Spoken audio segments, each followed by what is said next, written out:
I could be wrong, but that sounds a lot like my boy Trent Reznor. Welcome back to the show. It is the Vegas Take, Sharp and Shapiro. Sharpie not here today. We do have some Sharpies in studio for some autographs that we're trying to get Don Jr. to sign a book, but Sharpie not here today. C-Win filling in for Mr. What's Sharpie. going on? My understanding is he will be, J.D. Sharp will be in tomorrow. That's a minus 110 both ways. Bet on it whichever way you want to. But joining us on the line right now, we call him the Hollywood Conservative and Mr. X. He doesn't want to give his real name on the air because he is a Donald Trump supporter and a longtime producer in Hollywood.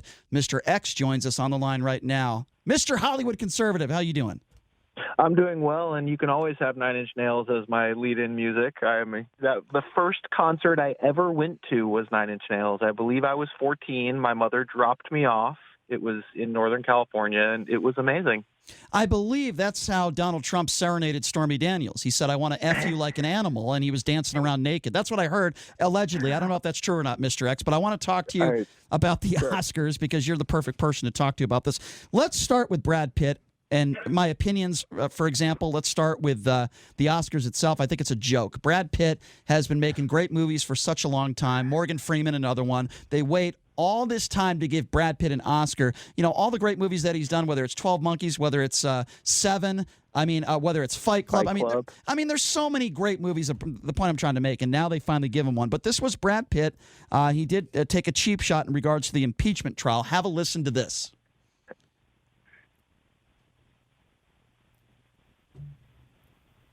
Audio not working? Well, we will get to the audio as soon as we can. I apologize for that. But for whatever reason, the audio is not working. But I heard it live, so we're good. Yeah. Okay, let's play it now. Here it is. Honor of honors. They told me I only have 45 seconds up here, which is 45 seconds more than the Senate gave John Bolton this week. Okay, so I kind of like that cheap shot. What do you make of that, Mr. X? Yeah, I'm a huge Brad Pitt fan, and I feel like he's been so classy and so not political, and in all these award shows leading up to this and in the past, and he's won as a producer, and I'm fine with it. I could care less. I mean, I get what he's saying. It was on the spectrum of I believe it's Patricia Arquette down to whatever that was. He's very far from that. I'm completely fine with what he said. Fair enough. Funny. Fair. By the way, I thought it was funny too, and we both have a mutual respect for Brad Pitt. I love his movies. I'm a big fan of his, and I'm also very jealous of the notches he has on his belt. With that being said, yeah. With that being said, unlike the liberals too, like I'm okay with poking fun at. I mean, Trump, the picture that came out on the internet where it looked like his face was pasted on, I thought was the funniest thing I've ever seen in my life. Of course. I'll happily make fun of that. I'm not a sensitive little snowflake. And I'm glad to hear you say that. I know you're not. And with that being said, of course, it was Donald Trump himself that immediately went to Twitter and said it was fake news, and he got all defensive because, we all know Donald Trump is just as good looking as Brad Pitt. We all know that. But going on to Phoenix, his speech, of course, he was magnificent in The Joker. It was a very good movie. Yeah. Why is everyone talking about his speech, and what did you make of it? He was clearly medicated. Or he just has this crippling social anxiety. He just stares at the floor. That's what I think it is. Yeah. I didn't have any issue with this speech. I'm far from vegan, but I'm a big animal rights guy, and I have petitioned against gestation crates and factory farming, and I'm very big on that. So I have no issue with him bringing that kind of thing to light. And his general message, which was kind of just to be nice to each other and tolerant, is something that both sides should definitely listen to. It was not political at all, in my opinion. It was not like, oh, here we go. He was just kind of presenting a universal message of everybody, we're one tribe, and he paid tribute to his brother, which I thought was awesome. It was still one of the biggest tragedies I can remember, and I had no issue with it. I thought, other than his delivery, which was a bit erratic, I thought it was great. Mr. X, this is producer Jason. We were talking last night over Twitter, over text when the show was live, right? And we noticed the same kind of thing with Joaquin Phoenix bringing up animal rights and how calves are separated from their mothers and all that. And I knew immediately that there'd be a lot of people that'd be making fun of him for that. And of course there are. But would you say, my jaw dropped because I've been watching the Oscars a long, long time and all the award shows. I've never heard someone be that blunt about animal rights in a speech. Can you recall a time when anyone's ever done that? No, that was unprecedented, right? I mean, yeah, it was. I mean, it's funny. There are only a few. I think there are a lot of celebrities who are vegan or vegetarian, but there's only a few who are pretty militant. A couple of years ago, went to a concert at the Hollywood Bowl, and it was Morrissey and Billy Idol. And Morrissey, he has a song called "Meat Is Murder," and at the Hollywood Bowl, there's this giant jumbotron behind the stage, and during that song, he had the gnarliest videos of factory farming and just like the worst animal torture and death you could imagine showing on the jumbotron at the Hollywood Bowl, and the entire crowd were like, "Oh God!" And so I actually love it. I think that like it does bring.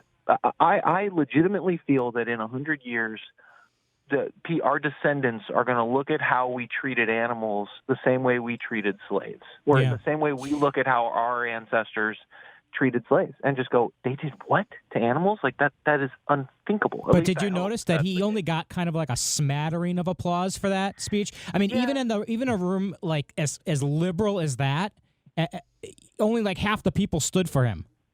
Yeah, I mean, and that's the thing. Like, and it bothers me because they just would rather just poke fun at Trump and talk about immigrants and all these issues that like are valid issues, but also too like all these issues are humans being crappy to one another and humans screwing each other over.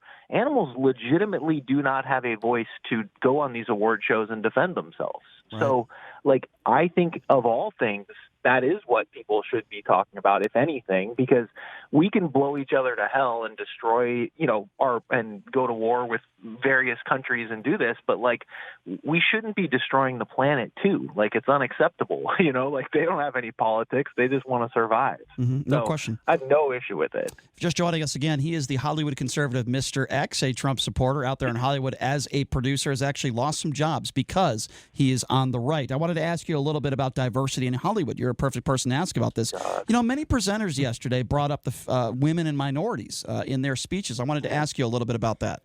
Yeah, well, this is where my right wing comes back out because I wish they would all just shut the hell up. Because seriously, like, what do they want? Like, that's what I don't understand about this, about Black Lives Matter. Like, what do you want? Like, next year, if every single nominee at the Oscars is female, will you be satisfied? Like, seriously, like stop. Like, look at the 5 directors who were nominated. It was Bong who won. It was Scorsese. Are you going to not nominate Scorsese? It was Tarantino. Are you going to not nominate Tarantino? Mendes. Are you going to not nominate him for 1917? Okay, Todd Phillips. Are you going to tell me that Greta Gerwig and Little Women deserve to be nominated over the highest-grossing R-rated film of all time that was an absolute masterpiece? No, she didn't deserve it. That's a good point. If a female makes an amazing movie, or if 5 females make amazing movies, then nominate them. It's not sexism. It is meritism. Seriously, just shut up. That's a good point about it. There were plenty of women on the stage last night accepting Oscars. The amazing composer from Joker who deserved it was up there. That score was incredible. Yeah. I think the Academy are less racist and sexist than anyone gives them credit for. They just like things that are good. And they get it wrong all the time.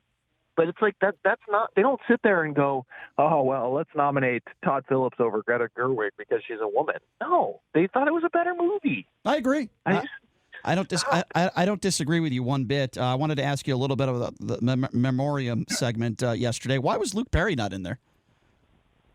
I don't know. Was that last year? I thought he was the previous. I'm pretty sure I saw him in the previous year. Okay, that could be my mistake, okay, Mr. X. That's possible. I saw something on online this morning saying that Luke Perry was left out. You're right. I'm gonna have to double check that. I did notice. No, he passed. No, you guys, he passed away in 2019. So. He should. But when though? Because it might have been. I don't know if they. Yeah, I don't know may have caught it on the tail end last year. He might have been in maybe. the memoriam last year. But they did. But they did do Kobe. That was the first one up out of the gate. They showed Kobe with a nice quote from him, and then of course they ended with Kirk Douglas, who just died last week. Yeah. Well, what do you make of this weird Eminem performance? Now, I am anti Eminem for this reason. First of all, I'm not a fan of his music, but I am an Eminem. I guess you could use the word hater for this reason alone, and the fact that he makes this music video kind of recreating the October 1 shooting where 59 people lost their lives in Las Vegas. Hasn't donated any of that money to charity or to help the victims' families. He is profiting off a horrible tragedy. I think it is wrong. I think it's disgusting. And Eminem should be ashamed of himself. And I don't know. I just thought it was a weird performance also. What do you make? I don't disagree with you in a couple things. First of all, Eminem is one of the greatest rappers of all time. His first few albums were absolutely seminal. Before he got political, he is widely considered one of the greatest pure rappers that's ever lived, and I respect him for that. When he turned political, he lost all credibility. He became a complete idiot. Everybody hates his music. That he looked old in that performance. I've heard that song so many times now that I just cringed and I muted when it started coming on because the song's fine, but it's just really? We're going to listen to this? Right. And it was okay seeing him back out there and with his beard and, everything like that. But I think his career has fallen completely off a cliff, and he should just count his money and go into some other business. Well, it came at the tail end of Mr. X, what I thought was a really cool montage of iconic music in Hollywood. That was great. And it was great. And then for some reason, all of a sudden, they bring Eminem on stage, and the reason he's getting criticized is because for the songs from 2002, and it's why did you bring him out? And you see the looks on some of the people's faces in the crowd, Billie Eilish and Idina Menzel. What? To kind of take you behind the curtain a little bit on the Oscars is, so publicists and agents are huge with regard to who's presenting in the Oscars and who's performing, and they campaign pretty hard to get their clients on stage. And I guarantee Eminem's probably got some album or something coming out soon. So whatever agency is behind him, it's probably CAA or something, probably campaigned and honestly probably gave some money to have it be done, because anyone that's on stage at the Oscars, their publicists have campaigned really hard for them to be there. So, Mr. X, you pointed out, of course, Bong Joon-Ho, he ends up taking home a travel trove of Oscars last night as Parasite becomes the first South Korean movie to win Best International Film Oscar. And it was pretty hilarious because Bong kept mentioning how he wanted to get back to his cocktails or get back to his bottle of tequila that he wanted to hit up. But your thoughts, you think it was warranted, Parasite getting the awards that they got? Completely deserved, and I think that all American people in the film industry should take a note from this man who doesn't even speak English on how to give a speech. And he paid tribute to Tarantino and Scorsese and the greats that were in the audience, and thanked his mother.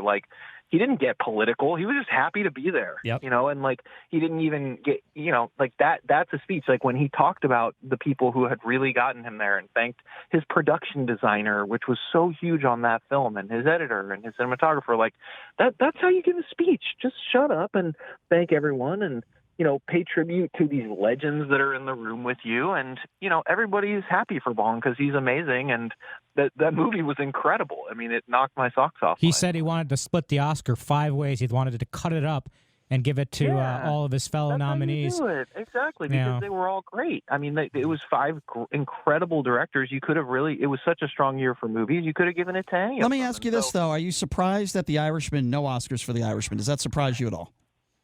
Sadly, no. The Academy has a history of hating Scorsese. I mean, Taxi Driver, which I think is one of the 10 greatest films ever made, got snubbed for Network, I'm pretty sure. Goodfellas, which is definitely one of the top 20 films ever made, got snubbed for Dances with Wolves, which was okay, whatever. They snubbed him. I mean, Gangs of New York got 12 nominations and won 0 awards. The Academy doesn't like Scorsese. It's a known fact. They don't like Spielberg either. I mean, and occasionally something like The Departed comes along, which is so good that there's just nothing they can do. They're like, oh, crap, we got to give it to Marty this year. But on a year like this where there were a lot of other strong films, they just don't like him. I don't know why. That's fair. Speaking of trilogies or movies that I grew up loving, of course, the Coming to America 2 is coming out soon. I hope they don't ruin the first one. I wanted to ask you this. I heard a rumor that they're making another Lethal Weapon.